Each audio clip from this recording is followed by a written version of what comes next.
લોકસભાની ચૂંટણીને લઈને મહત્વપૂર્ણ સમાચાર। ગુજરાત ફર્સ્ટ ઇલેક્શન બઝર વાગી ચૂક્યું છે। પરસોત્તમ રૂપાલા વિવાદમાં મોટા સમાચાર સામે આવ્યા છે। પરસોત્તમ રૂપાલા વિવાદમાં સૌથી મોટા સમાચાર ગુજરાત ફર્સ્ટ આપને જણાવી રહ્યું છે। સૌથી મોટા સમાચાર એ છે કે ગુજરાતના મોટા સંતો દ્વારા ડેમેજ કંટ્રોલ કરવામાં આવી રહ્યું છે। હવે ગુજરાતના મોટા સાધુ સંતોએ સમાધાનની અપીલ કરી છે। ક્ષત્રિય સમાજે હવે સમાધાન કરવું જોઈએ તેવા પ્રકારની અપીલ મોટા સંતો દ્વારા કરવામાં આવી રહી છે। જગન્નાથજી મંદિરના મહામંડલેશ્વર દિલીપદાસજી મહારાજ હોય, સંત સમિતિના અધ્યક્ષ અવિચલદાસજી હોય અને જાણીતા કથાકાર રામેશ્વરદાસ બાપુ હરિયાણીએ પણ આ મુદ્દે પ્રતિક્રિયા આપી છે। જે કંઈ બોલાયું છે એને પણ અમે સખ્ત શબ્દોમાં વખોડીએ છીએ કે આ કયા સંજોગોમાં બોલાવ્યું, કયા સંદર્ભમાં બોલાવ્યું એનું અમને પણ આશ્ચર્ય છે। પણ હવે એ વિષયને મુદ્દો બનાવીને જો આપણે ચાલીશું તો જે આપણું લક્ષ્ય છે વિશ્વમાં ભારતને ગુરુ સ્થાને સ્થાપવાનો, પુનઃ ભારતના ગૌરવપૂર્ણ ઇતિહાસને આપણી ભાવિ પેઢીમાં સ્થાપિત કરવાનો, એમાં ક્યાંક આપણને અડચણ પડશે।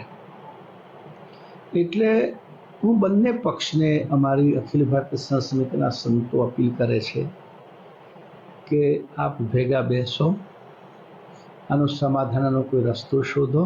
બંને પક્ષને એક શાંતિથી બેઠક કરી અને શાંતિમય રસ્તો નીકાળી અને શાંત આ વિવાદને શાંત થાય એવી સૌ સંતોના મનમાં હૃદયનો ભાવ રહેલો છે અને સૌ સંતોની એક જ વાત છે કે આ થયેલો વિવાદ ટાળી જાય અને બંને પક્ષે મળીને શાંતિથી સમજૂતીનો આમાં કંઈક રસ્તો નીકળે। બહુ મોટું દુઃખ લાગ્યું છે, પણ સમાજને પણ ખૂબ એવું દુઃખ લાગ્યું છે, અમે સમજી શકીએ છીએ। પણ હવે આમાં શું છે કે વિવાદને જેટલો આપણે એ રાખીએ એ સૌના માટે સારું નહીં, પણ શાંતિ એ સૌના માટે સુમેળ રહેશે। હું તો બહુ એક કથાકાર તરીકે કહું કે ગુજરાતનું વાતાવરણ, અત્યારે પરિસ્થિતિ, હિન્દુત્વને જે સનાતનનું જે એક ઉચ્ચ શિખર ઉપર આપણે જઈ રહ્યા છીએ એમાં મને એવું થોડું લાગે છે કે થોડીક આમ ઠેસ પહોંચી રહી છે।